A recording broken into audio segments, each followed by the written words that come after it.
জানো তো, আমি মনে করি না যে কোনো কাছের মানুষকে কোনো কিছু গিফট বা কোনো কিছু উপহার দেওয়ার জন্য কোনো স্পেশাল দিনের দরকার হয়। আর এটা তোমরা দেখে বুঝতে পারছো যে এটা একটা গিভার পার্সেল। তেমনই ও আমাকে হঠাৎ করে না জানিয়ে আর কি অফিস থেকে ডিরেক্টলি পার্সেলটা নিয়ে চলে এসেছিল আমার সাথে রাত্রির প্রায় তখন বাজে 9টা সাড়ে 9টা। আর এটা কিন্তু কোনো উপলক্ষে আমায় দেয়নি, শুধুমাত্র ভালোবেসে আমার জন্য নিয়ে এসেছিল। এবং আমি এটা বলেছিলাম যে এটা তুই আনবক্সিং কর, বাট ও কিন্তু এটা আনবক্সিং করেনি। ও বলেছিল যেহেতু এটা আমার জন্য নিয়ে আসাই হয়েছে, তাই জন্য শুরু থেকে শেষ অবধি পুরো আনবক্সিংটাই আর কি আমি করব। তো ওর কথা মতোই আমি এখানে আনবক্সিং করি আর ও আমার ভিডিওটা করে দেয়। আর এইটুকুই আমার কাছে যথেষ্ট। এইটুকু না, এটা অবভিয়াসলি আমার কাছে অনেকটাই অনেকটাই বেশি। বাট আমার মনে হয় যে ভালোবাসার জন্য এইটুকু ছোট ছোট জিনিসগুলোই আমার কাছে অনেক বড় বড় মাপের হয়ে দাঁড়ায়। আর এটা অ্যাকচুয়ালি কি বলতো, এটা ওর পছন্দ ছিল, মানে এইটা আমার থেকেও বেশি ওর পছন্দ ছিল। রীতিমতো ওর সাথে আমার এইটা নিয়ে অনেকবার, মানে অনেক দিন ধরে, প্রায় 2-3 দিন ধরে এইটা নিয়ে ওর সাথে আমার ঝগড়াও চলেছে যে এইটা আমি নেব না, এটার দামটা অনেকটাই কস্টলি, আমার দরকার নেই, তুই বরঞ্চ দিতে হবে না, থাকুক, দিতে হবে না তোকে, আমি এটা নেব না। তো অনেক ঝামেলা হয়েছে। দেন ও এটা জেদ ধরেছিল যে না আমি এটা দেবই, আমার এটা পছন্দ হয়েছে, দেবো, পড়তে হবে না, ফেলে রাখবে, ঠিক আছে কোনো ব্যাপার না, বাট নিও এটা আমার থেকে। তো রীতিমতন ওর জেদের কাছে আমি হেরে গেছিলাম।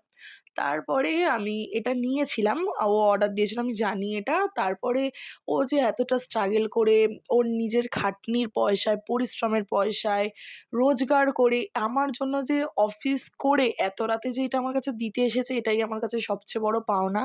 সত্যি এটার জন্য মনে হয় ভাগ্যের দরকার হয়। আর হয়তো সেই আমি ভাগ্যবতী। এইটা আমার অনেকদিন ধরে নেওয়ার ইচ্ছেই ছিল, বাট ওকে আমি সেরমভাবে কোনোদিনই বলিনি যে আমার এটা লাগবে বা আমাকে এটা দাও। আমি জাস্ট নর্মালি আমার মনেই রেখেছিলাম। তো এটাও হঠাৎ করে আমাকে দেয়। এর থেকে বড় পাওয়া আর কি হতে পারে? যেটা আমি একদিন ভেবেছিলাম যে সত্যি কিনতে পারবো না, হয়তো আমার দ্বারাই হবে না। বাট সেই স্বপ্নটা ও ফুলফিল করেছে, এটাই আমার কাছে অনেক বড় ব্যাপার। আর জানো তো, এটা অনেকের কাছে লাগতে পারে কি এমন জিনিস, কোনো ব্যাপার না। অনেকেরই মেন্টালিটি আলাদা। সবার মেন্টালিটি তো সমান না। বাট এইটা না আমার কাছে অনেক কিছু। অনেক কিছু বলতে সত্যিই অনেক কিছু। তারপরে আমি বলেছিলাম যে, "যেহেতু এটা তুমি এনেছো, এরপরে আমি এতটা আনবক্সিং করে দিয়েছি। এরপরে তুমি আনবক্সিং করে তুমি আমায় পরিয়ে দেবে।" সেইজন্য ও এখন এখানে আনবক্সিং করছে। আর আমি যেহেতু ফার্স্ট আনবক্সিংটা করেছিলাম, সেইজন্য ওর আরও বেশি ভালো লেগেছিল। ও যেহেতু আমাকে দিয়ে আনবক্সিংটা করাতে চেয়েছিল, আর এখানে ও খুলে খুলে দেখাচ্ছে যে ভেতরে কী কী আছে, কী কী লেখা আছে। আর সত্যি কথা বলতে আমি সত্যি খুব খুব খুব হ্যাপি। নিজেকে সত্যিই লাকি মনে করি।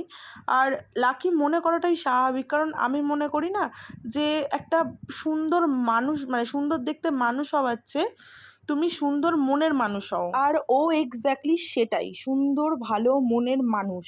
আর এটাই আমি চেয়েছিলাম যে না, অন্তত সে ভালো হোক, আর ঠিক সেটাই পেয়েছি। এতে সত্যি সত্যি সত্যিই আমি খুব হ্যাপি, সত্যি খুব লাকি। আর ওর মতন ভালো মানুষ মনে হয় আমার চোখে আর কোনো কেউ দেখা নেই। কেউ যে কাউকে নিঃস্বার্থভাবে ভালোবেসে তার জন্য এতটা রাতে স্ট্রাগল করে এসে কেউ যে এরকম একটা সত্যি সারপ্রাইজ দিতে পারে, সত্যি আমার চোখে দেখা ও। কারণ আমার লাইফে মানে কিছু বলার নেই, সত্যিই আমার আর কিছু বলার নেই। যাই হোক, আর এখানে সত্যিই আমরা দুজনে খুব টাইমটা ভালোভাবে স্পেন্ড করেছিলাম। আর এই দেখো, তারপরে দেখাচ্ছি তোমাদেরকে এই গিভার তরফ থেকে কি কি দিয়েছিল। অ্যাকচুয়ালি মানে এই যে রিংটা দিয়েছে, এইটা কিভাবে, কখন, কিরমভাবে ইউজ করতে হবে, বা কতদিনের মাথায় সেই কালারটা যদি উঠে যায় সেটাকে রিপলিশ করানো যাবে, সেইগুলোই আর কি এর সম্বন্ধে লেখা ছিল। আর এটা তো পুরোপুরি সিলভারের, তাই জন্য সিলভারের ওপর থেকে কালার করা আছে, তাই জন্যই আর কি এখানে গাইডলাইনগুলো দিয়ে দিয়েছিল যে এইরকমভাবে ইউজ করা যায়। আর এখানে একটা ছোট্ট পাউচ দিয়েছিল যে যদি কোনো রকম কোনো ময়লা হয় সেটা দিয়ে যাতে মোছা যায় আর কি, তাই জন্যই। আর এগুলোই আমি জাস্ট চেক করছিলাম, তারপর ওকে একটু দেখালাম এগুলো সব এক একটা করে। আর তারপরেই দেখো ওর সাথে এরকম ইয়ার্কি মারছিলাম, লিটারেলি ওখানে একটা আঠা দিয়েছিল। আমি যেই রিংটা নিয়েছি এটার 3টে কালার হয়, একটা হচ্ছে রোজ গোল্ড, একটা হচ্ছে গোল্ড, আর হচ্ছে সিলভার। তো আমি 3টের মধ্যে রোজ গোল্ড কালারটা নিয়েছিলাম, যেহেতু ওর এটা পছন্দ ছিল রোজ গোল্ডটা, সেই জন্য। আর আমারও রোজ গোল্ডটা খুব ভালো লেগেছে।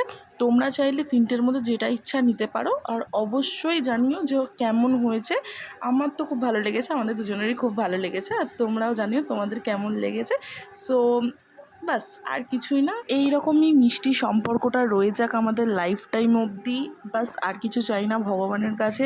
আর জানো তো প্রত্যেকটা সম্পর্কে ঝগড়াঝাটি ভালোবাসা সব মিলিয়ে মিশিয়ে থাকবে, সেগুলোকে জাস্ট অ্যাডজাস্ট করে নিতে হবে নিজেদের মধ্যে, আর কিছুই না। কোনো সম্পর্কই পারফেক্ট হয় না, আর পারফেক্ট হয় বলে আমি মানি না। যাই হোক, তারপরে আমরা এরকম বিরিয়ানি খেয়েছিলাম, বেশ গরম ছিল বিরিয়ানিটা, আর তারপরেও আমাকে এই চকলেটটা দিয়েছে। আমাদের এই মিষ্টি মিনি ব্লগটা কেমন লাগলো অবশ্যই কিন্তু কমেন্টে জানিও। এগিয়ে দে, এগিয়ে দে, দু এক পা এগিয়ে দে, হাঁটতে চাই